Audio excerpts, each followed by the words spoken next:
You keep replaying the past like a cruel, endless movie. Each scene makes you wince, like you're watching a stranger who looks like you but feels smaller, weaker. But what if those moments weren't proof you failed, but proof you fought in ways no one else could see? It happens in a flash. You're washing dishes, driving, scrolling through your phone, and suddenly you're somewhere else entirely. Back in that apartment, that house, that room, and you see him, your past self. The man sitting too still, too quiet. The man pretending to agree, not because he's convinced, but because it's safer that way. The man who's mastered the art of invisibility in his own home. You remember the tightness in his jaw, the way he kept his voice level, the careful pauses between words so he wouldn't set off a storm. You remember how he measured every movement, every glance, like each one could be the difference between a peaceful evening and another night of hell. And in the present, you feel it, a surge of heat in your chest, a deep cringe that makes you want to look away. How could you have been that man? How could you have let yourself stay in that place, shrink into that shape? It's a question survivors carry silently. Not just, why did they treat me that way, but why did I let myself be that way? We don't talk about this enough, the private shame for the version of ourselves that lived in survival mode. The shame for the words we swallowed, the boundaries we never set, the fights we didn't pick. But here's what you've never been told. That man wasn't your weakness. He was your shield. He was the one who endured what you could not change so that you, the man you are now, could stand here, breathing. You may cringe at him now, but maybe that's not disgust, it's distance. You've grown, you've seen a bigger horizon, and tonight you're going to walk back through those moments. Not to shame him, but to understand him. Not to erase him, but to bring him home. Some wounds you can point to. A scar, a limp, a mark. But the most relentless ones hide deep inside, untouched by time. Yours might show up as a knot in your stomach when you think about the man you used to be, or the way your shoulders tense when someone raises their voice, no matter how harmless, or the reflex to apologize before you've even done anything wrong. These are the echoes of survival, moments replaying in your mind. The time you said, "You're right," just to stop the argument before it began. The time you laughed at a cruel joke about you, pretending it didn't cut straight to the bone. The time you swallowed every word you wanted to scream because you knew, deep in your bones, that the explosion it would trigger could be far worse than your silence. People on the outside don't understand. They ask, "Why didn't you leave?" But leaving wasn't a door you could just walk through. It was a minefield, and when you're in the middle of a minefield, your priority isn't looking brave, it's staying alive. The cruel twist is that once you're out, those survival choices start to feel like evidence of your own weakness. You judge yourself for staying, for enduring, for not fighting back harder. You see your own face in old memories and think, how could I have been so small?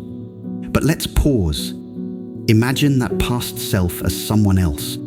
Your brother, your son, your closest friend. He's in a glass cage. Every day, he's calculating, scanning expressions, listening for the subtle shift in tone that signals danger. He eats carefully, moves carefully, speaks carefully. Would you call him pathetic? Or would you recognize the skill, the precision, the endurance it takes to live that way? Because that's what you did.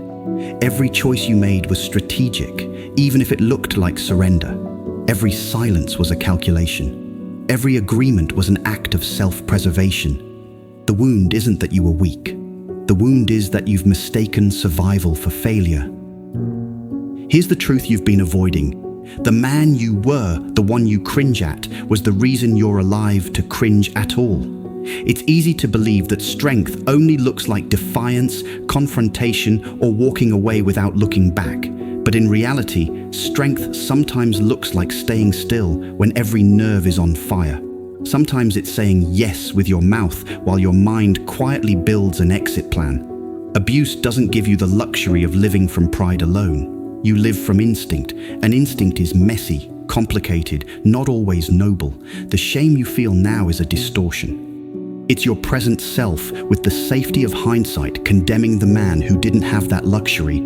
It's a trial where the jury has already forgotten what it was like to live inside the storm. But survival mode isn't cowardice, it's a kind of genius. It's a mind working overtime to keep your body intact while the walls close in. The turning point is this: you can keep punishing him for not knowing what you know now, or you can finally see him for what he was, a guardian who stood between you and complete collapse. And maybe, instead of shame, what you owe him is gratitude. Close your eyes.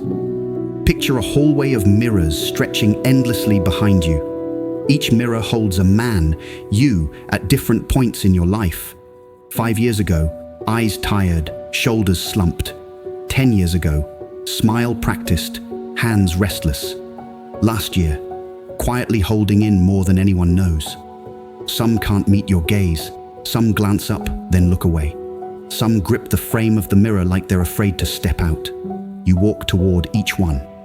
And instead of telling them what they should have done, you tell them what they needed to hear. I see you. I know why you made those choices. You kept us alive. One by one, you reach through the glass and take their hands. One by one, you pull them out and they begin to walk beside you. By the time you reach the last mirror, you're no longer walking alone.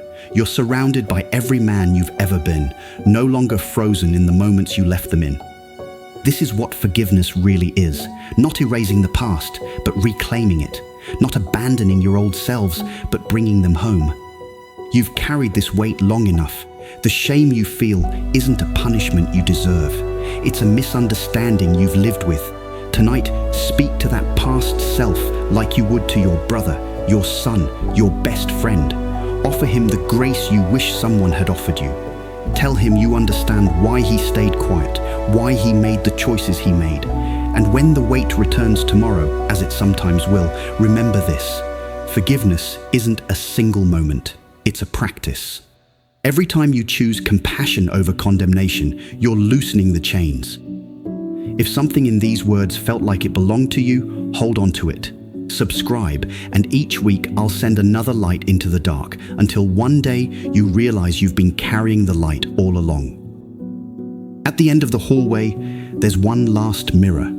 But when you stand before it, there's no glass, only open space. And standing there is a man, steady, unflinching, looking straight into your eyes.